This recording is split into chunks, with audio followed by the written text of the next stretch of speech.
আমরা যে জগতে বাস করি তার মাত্রা হলো তিনটি: দৈর্ঘ্য, প্রস্থ, উচ্চতা।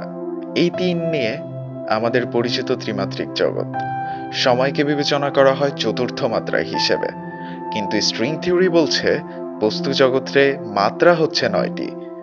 কোন এক রহস্যময় উপায়ে বাকি 6টি মাত্রা নিজেদের লুকিয়ে রেখেছে। আর এই 9 মাত্রা খুঁজতে গিয়ে আধুনিক বিজ্ঞান ব্যাপক নাকানি চুবানি খাচ্ছে।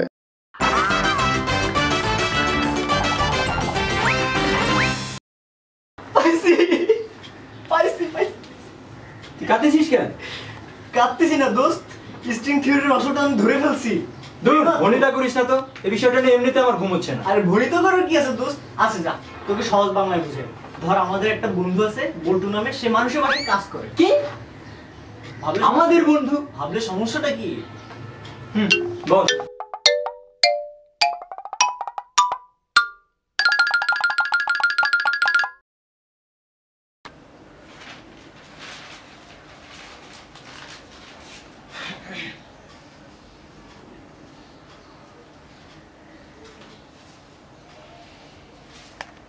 ঘরের মধ্যে বসে বসে সাজগোজ করলেই হবে শুধু?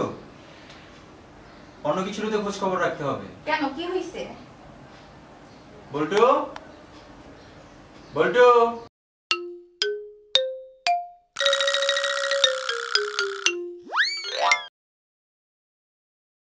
রে বেটা বল্টু। জি মালিক। আমার হুইস্কিতে পানি মিশিয়েছে কে?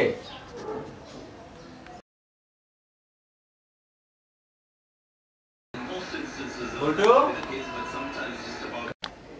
আমি তোর নাম ধরে ডাকলে তুই উত্তর দিচ্ছিস, অন্য কথার উত্তর দিচ্ছিস না কেন? স্যার ওই রুম থেকে শুধু নামটাই শুনুন যায়, অন্য কিছু তো শুনুন যায় না। চোখ মিথ্যাবাদী, এরকম আবার হয় নাকি? তাহলে তুই যা ওই পাশে, আমি দেখছি কি হয়। আচ্ছা স্যার।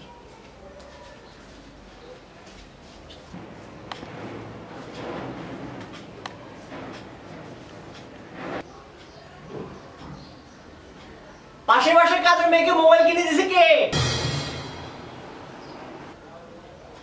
মালিক। হ্যাঁ বল্টু, শুনতে পাচ্ছি তো। পাশের বাসার কাজের মেয়েকে নিয়ে ঘুরতে যায় কে?